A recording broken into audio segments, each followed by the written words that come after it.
ओ साथीहरु देम्बा डाँडामा भट्टाभट अब उद्घाटन सुरु भइसकेको छ ल आउनुस् है तपाईहरुलाई पनि चुले निम्तो छ भइसकेको गतेको लागि भइसकेको त चाहिँ 1 गते 2 गते 3 गतेसम्म चाहिँ यहाँ एकदम भव्य सभ्यदेखि लिएर यहाँ गेमदेखि लिएर मनोरञ्जनदेखि लिएर नाचगानदेखि लिएर सबै कुराहरू छन् तपाईहरुलाई खाना बस्न व्यवस्थादेखि लिएर सबै कुराहरू छन्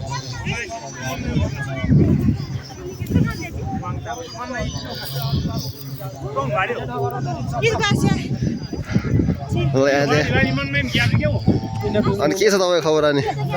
दाइ त तपाईले कस्तो महसुस भएर आज देम्बा डाँडा आउँदाखेरि बवाल रमाइलो है अब जुन तपाई चाहिँ खाता लिएर बस्नु भएको छ अहिले लामाको लागि स्वागतको लागि हो कि कसो लाग्यो लामाको लागि है अनि तपाईलाई हैन यहाँतिर सबैजना चाहिँ मान्छेहरू गनेर गन्ने छैन सक्ने छैन यहाँ मान्छेहरू लस्करे छन् सब सुल्टी सुल्टिनेलाई चाहिँ चुलो निम्तो छ है यहाँ ल भइसकेको लागि चाहिँ सबैलाई चुलिनु छ है आज भर्खर ओखल ढुङ्गा खिचदेम्बा डाँडामा चाहिँ गफ मौसम चाहिँ अब सुरु भइसकेको छ अब आज भर्खर उद्घाटन भएको छ 1 गते 1 गते 2 गते 3 गतेसम्म चाहिँ एकदम भव्य सबै रमाइलो मनोरञ्जनदेखि लिएर सबै कुराहरू व्यवस्था छन् तपाईहरु आउन सक्नुहुने चाहिँ ठाउँमा चाहिँ ओके गाइज फेरि तपाईहरुले यस्तो चाहिँ भिडियो मार्को भिडियोमा यसरी नै भेटौँला तपाईहरुलाई कस्तो लाग्छ जानकारी तपाईहरु सल्लाह कमेन्ट गर्नु होला तपाईहरु कहाँदेखिबाट हेर्नु भएको छ कमेन्ट लेख्नु होला ओके गाइज बाइ बाइ